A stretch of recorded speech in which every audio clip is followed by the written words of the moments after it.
¿Te ha pasado que sales del trabajo y te sientes completamente desconectado de ti, sumamente cansado, pero no solamente físicamente, también mentalmente, en donde ya sientes que no cumples ningún otro rol más que tu rol laboral? Bienvenidos a nuestro tercer episodio. ¿Cómo no perdernos a nosotros mismos cuando estamos trabajando?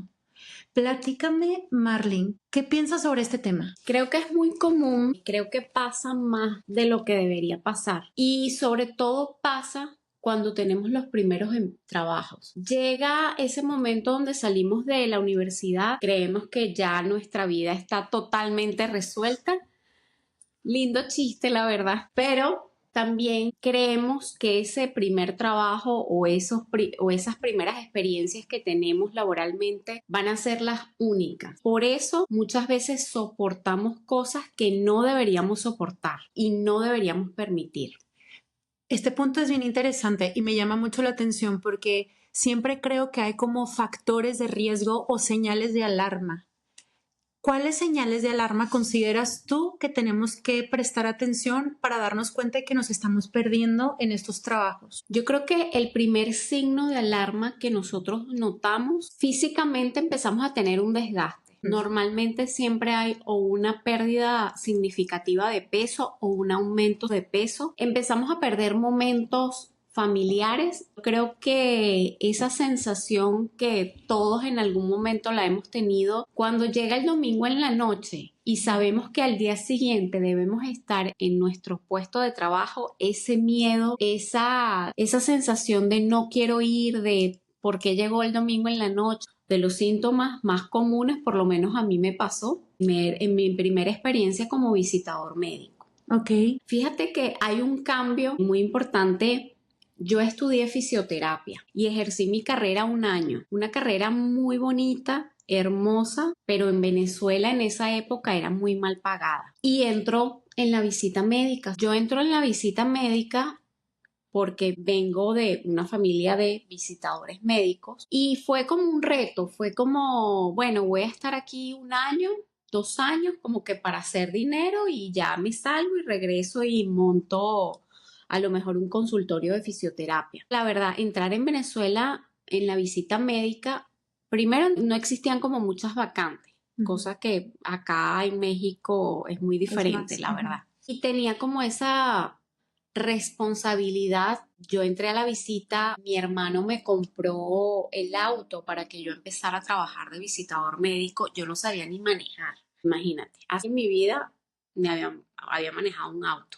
Fueron muchos cambios, me sentía muy abrumada. Era un laboratorio muy estricto, donde te exigían desde estar vestida de cierta manera hasta traer tu auto de cierta manera. A eso súmale el estrés de fisioterapia a venta, nada que ver, o son mundos completamente diferentes.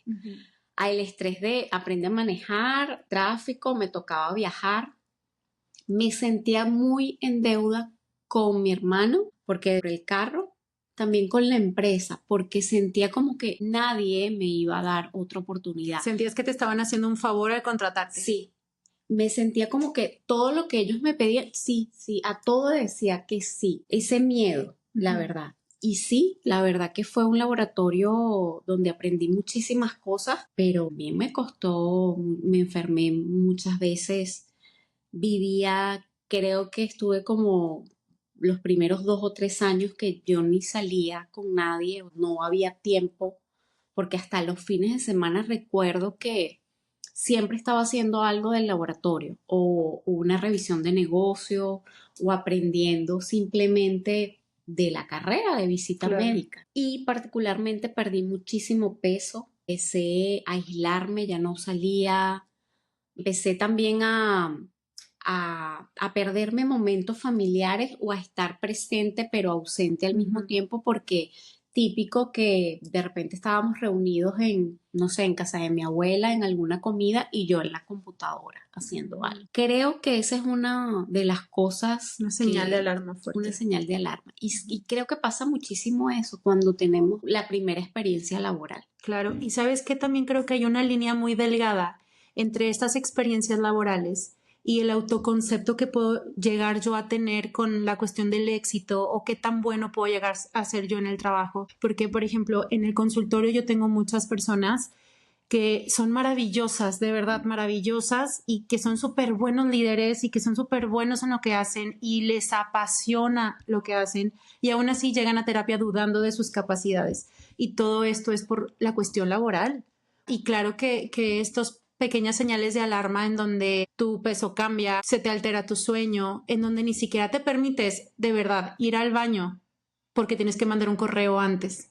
Sí, pasa muchísimo. Y no nos damos cuenta. Son cosas que empezamos poco a poco y de manera silenciosa a permitir. Y eso hace que poco a poco nos empecemos a perder a nosotros mismos. Sí. Y eso sin contar el clima laboral. ¿Qué piensas sobre el clima laboral en las empresas? Esa es otra parte, ¿no? Que la verdad es un factor también importante. Creo que con el tiempo he aprendido, quizás antes me afectaba muchísimo el no caerle bien a alguien, me preocupaba muchísimo por el qué dirán de los demás, no solamente en el trabajo, sino en general. También me daba muchísima pena de repente responder o saber más que alguien. Era como que no quiero que me vean como la que sabe todo. Sí, o la que va a hacer que el jefe haga más trabajo. No. Y poco a poco con el tiempo aprendí que realmente si es algo que te gusta, donde te quieres desarrollar, vas a destacar. Siempre vas a destacar de alguna u otra manera. Y siempre el éxito no le agrada lamentablemente a todas las personas. Es algo yo creo que con lo que tenemos que vivir. Y realmente si no quieres que te critiquen y no quieres como que tener ahí el foco sobre ti, no hagas nada en tu vida, no salgas nunca de tu casa para que nadie hable de ti simplemente. O sea, creo que debemos aprender a vivir con la crítica. Me encanta la crítica constructiva. Cuando de repente me dan un consejo y yo digo, wow, sí, lo voy a hacer como me comentaste porque esto va a hacer que yo mejore. Pero la verdad, la crítica destructiva, los comentarios, al chisme, a los rumores, ni les hago caso, honestamente. No les hago caso. También la verdad que yo creo que debemos aprender a disfrutar de las cosas que hacemos y no limitarnos nosotros mismos. Cuando tenemos un jefe, alguien que tú puedas admirar. Fíjate que yo tengo 18 años trabajando como visitador médico. He tenido muchos tipos de jefes y hasta de los jefes malos o de las personas poco éticas también he podido aprender algo. Yo tuve en mi primer laboratorio un jefe que todos los viernes nos hacía juntas en un salón en una universidad, el salón de clases literal, y nos ponía a hacer roleplay de 2 de la tarde a 6, 7 de la tarde. Incluso una vez recuerdo que llegamos a estar hasta las 9 de la noche. Roleplay. Y te estoy hablando de hace 15, 16 años atrás. Esto me permitió a mí, yo al principio lo veía como ¿por qué nos hace esto? Es una tortura. Yo perdí el miedo a hacer el roleplay. Y eso me permitió a mí incluso conseguir otras oportunidades de trabajo. Fue algo en el momento que quizás no estuvo bien la manera como la persona lo hizo, como lo manejó, porque hoy en día creo que eso es algo que no estaría permitido. Pero la verdad que al final yo le vi el lado positivo y la verdad que contribuyó muchísimo a mi carrera como visitador médico, porque perdí el miedo a hablar con el médico, perdí el miedo a tener una promoción de baja calidad. La verdad que perdí el miedo en sí a hablar y a vender. Claro, no es la manera quizás como ella lo hizo, la manera como yo lo veo ahora, que bueno, fue algo malo, pero que me trajo algo positivo. Claro. Y es que, ¿sabes qué? Hablando de tipo de líderes, bueno, me gusta mucho tu aclaración final. Quiero comenzar con ese punto, porque no siempre estamos obligados a aprender de las experiencias negativas. Hay momentos en donde uno dice, bueno, está bien, de esto sí tuve un crecimiento y sí me ayudó para tal cosa, para perder el miedo, etcétera, ¿no? Para poderme expresar mejor. Pero no todos los jefes permiten que uno tenga ese aprendizaje porque su tipo de liderazgo no es sano. Y esa parte también es importante que nosotros sepamos verla o identificarla, porque, por ejemplo, tenemos estos jefes que nunca se enfocan en lo positivo y todo el tiempo te están destacando, incluso frente a tus compañeros, aspectos negativos o pequeños errores que tú hayas podido tener. Y es fuerte porque esto empieza a cambiar tu autoconcepto. Y esto si le sumamos el terror que tenemos de ponerle límites a nuestros jefes. O sea, tengo muchos conocidos, pacientes, amigos, familia que me dicen, salgo a las 6 de la tarde y a las 6:05, ya que estoy agarrando mis cositas, me dicen, por favor, tienes que enviar tal correo, ¿no? Y terminan saliendo a las 9, 10 de la noche porque su jefe les pide un favor a última hora. Entonces, creo que también es bien importante que las personas que nos están viendo, si son jefes o si son líderes o si estás aspirando a ser un jefe o un líder, tomemos mucho en cuenta la cuestión de cómo queremos que nuestro equipo se sienta, porque yo siempre lo veo como si fuera un árbol. El tipo de liderazgo es un árbol y tu equipo va a ser un árbol y tu jefe va a ser la raíz. Si las raíces están podridas, si están torcidas, si no están bien arraigadas a la tierra, el árbol no va a crecer fuerte y un árbol de frutos que no está fuerte nunca te va a dar frutos. Entonces tu equipo de trabajo no va a poder convertirse en el potencial que tiene. Va a ser gente que va a trabajar literalmente porque va a esperar su sueldo. Totalmente. Y no va a dar más ni va a dar un extra porque no se sienten motivados. Exacto. Solamente están allí por un sueldo, por una necesidad. Y eso también hace que la persona termine sintiéndose estancada en su crecimiento. Y yo entiendo que no todas las personas están trabajando actualmente en el trabajo de sus sueños, pero tal vez sí en el trabajo que necesitan para alcanzar a cumplir un sueño. Y es muy fuerte que te estés dedicando todos los días, como dices tú, hoy desde el domingo ya estoy pensando en que mañana tengo que ir a trabajar y mi jefe y mi equipo de trabajo y la chica que se sienta al lado de mí, qué terrible. Y entonces empezamos con esta tortura mental. Y esto es complicado porque es muy desmotivante y es donde empezamos a perdernos a nosotros mismos. Fíjate que hay muchos estudios que hablan de lo exitosas que son las empresas cuando cuidan a su gente, cuando cuidan a su capital humano.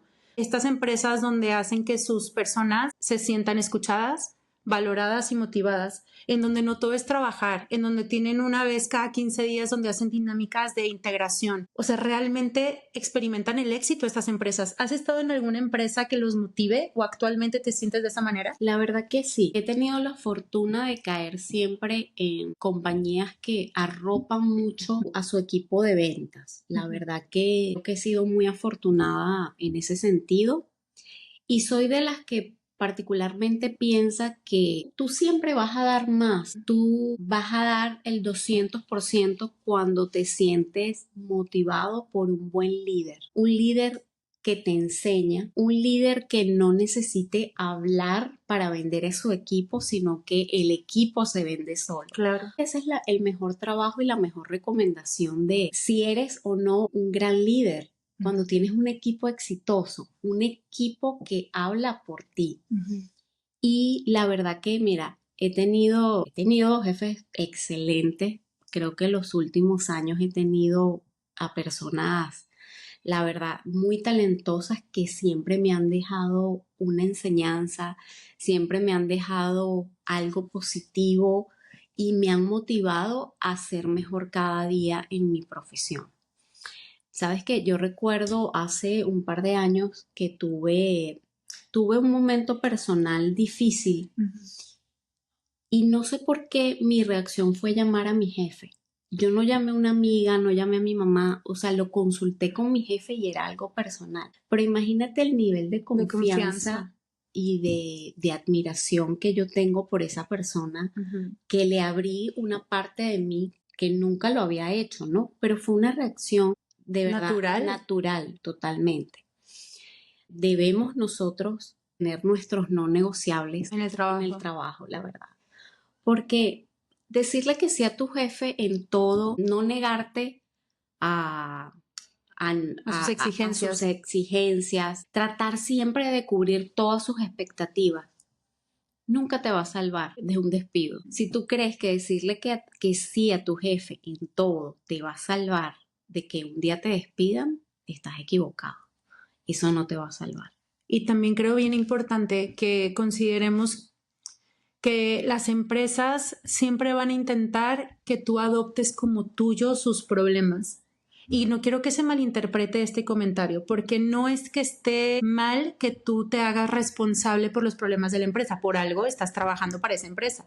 O sea, pero el ser responsable, el intentar sacar las cosas adelante, el ayudar a la empresa a que solucione algún conflicto es parte de tu trabajo adelante, pero no te lleves ese trabajo a casa, no te lleves el conflicto a casa. El problema de la empresa es problema de la empresa. Tú eres un miembro que va a ser un facilitador para que ese problema se desenrede. Sí. Pero los problemas son de la empresa, no tuyos. No lo lleves a tu casa, no lo lleves con tus hijos, porque a fin de cuentas, el tiempo que tú pierdes con cosas laborales en tu casa no va a regresar. Eso no se va a compensar con nada. Jamás va a regresar. Exacto. Yo empecé a hacerlo sobre todo después que me convertí en mamá. Llegar a mi casa es ya, desconéctate del trabajo, aunque tenga pendiente. Ujú. Hay un momento donde yo me desconecto y si tengo algo quizás que deba adelantar o que por mi tranquilidad yo quiera hacer en el momento, lo dejo para un horario donde mi hijo esté dormido, lo dejo en un horario donde ya yo haya hablado con mi esposo, lo dejo en un horario aparte, que no interfiera con una actividad en casa, bien sea en mi rol de mamá, de ama de casa o de esposa. Es muy importante al momento de llegar a casa, así como también llego a mi trabajo y yo no ando, no sé, haciendo la tarea de mi hijo en el auto, por Claro. decirte algo. Bueno, ojo, y no es que le hagan la tarea a mi hijo, pero no sé, es por dar un ejemplo, adelantando algo.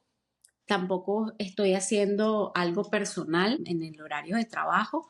También le doy ese mismo respeto a mi hogar cuando llego a casa. Creo que son cosas que no son fáciles. No son fáciles, sobre todo cuando salimos de la universidad, como mencionaba al principio. Pero es importante ir haciendo el ejercicio. Y la verdad que yo pienso que si no te sientes a gusto en un trabajo, si llega ese domingo en la noche y tú sientes esa incomodidad, de, ay, porque mañana tengo que ir a trabajar. De verdad, reflexiona y debes salir de allí. Definitivamente no es un lugar donde vayas a crecer, donde vayas a aprender, ni donde deberías pasar un tiempo más. Ojo, esto no quiere decir que sea fácil la transición, porque a lo mejor esto también le está pasando a personas que quieren un mejor puesto en esta misma empresa y que la empresa les gusta, porque luego no todo es del trabajo o de los jefes. A veces nosotros también nos autoexigimos demasiado y por miedo no ponemos límites, por miedo no nos expresamos, por miedo no le decimos al jefe, no, en esta ocasión no puedo apoyarte, ¿verdad? Entonces creo que también es importante balancear las cosas, verificar si es esta parte donde yo digo, de verdad no me estoy sintiendo feliz aquí, y ve planeando tu transición, como bien mencionas. O sea, a fin de cuentas, un trabajo no puede ser tu vida. Sí, te ayuda a pagar cuentas, a llevar comida a casa, te da una estabilidad financiera, y sí, la estabilidad financiera está relacionada con la estabilidad emocional, sí. Pero si es algo que ya no te está gustando, planea con tiempo la transición. Si ahorita no es posible la transición, entonces veamos cómo sentirnos menos mal mientras estamos en este trabajo. Por ejemplo, como decías hace un momento, eligiendo los momentos. Así forzosamente me tengo que llevar trabajo a casa. Bueno, llega, báñate, cámbiate, habla tantito con tu familia y ya después te sientas a mandar ese correo. O, por ejemplo, intenta platicar con tu equipo de trabajo. O sea, decir, a ver, ¿sabes qué? Si es súper necesario que me lleve trabajo a casa, ¿qué te parece si llegamos a una negociación donde no va a ser todos los días? Tal vez un día a la semana yo me comprometa en llevarlo para terminarlo, pero los demás días de verdad yo necesito hacer ejercicio, prepararme el lonche del día siguiente, etcétera, ¿no? O simplemente descansar. Porque también me ha pasado mucho que tengo pacientes que tienen como muy ligado la parte del éxito con la autoexplotación laboral, que es algo que sí pasa, porque a veces nos medimos por estar ocupados todo el tiempo como si esto fuera un sinónimo de éxito. Entonces, al momento de trabajar con estas ideas en terapia, nos damos cuenta que pues a veces hablar con los jefes no está tan mal, y el jefe te dice, está bien, te quiero escuchar. Y si eres jefe y no lo haces, escucha a tu equipo de trabajo, escúchalo. Entonces, sí está padre la apertura de déjame intentarlo. Obviamente no conocemos la historia de todos los trabajos de la gente que nos escucha, pero pues algunas recomendaciones de aquí tal vez te puedan llegar a sentir para que te sientas un poquito mejor. Sí, totalmente de acuerdo. Déjanos en tus comentarios cuáles son tus no negociables en el trabajo y síguenos en nuestras redes sociales. Gracias.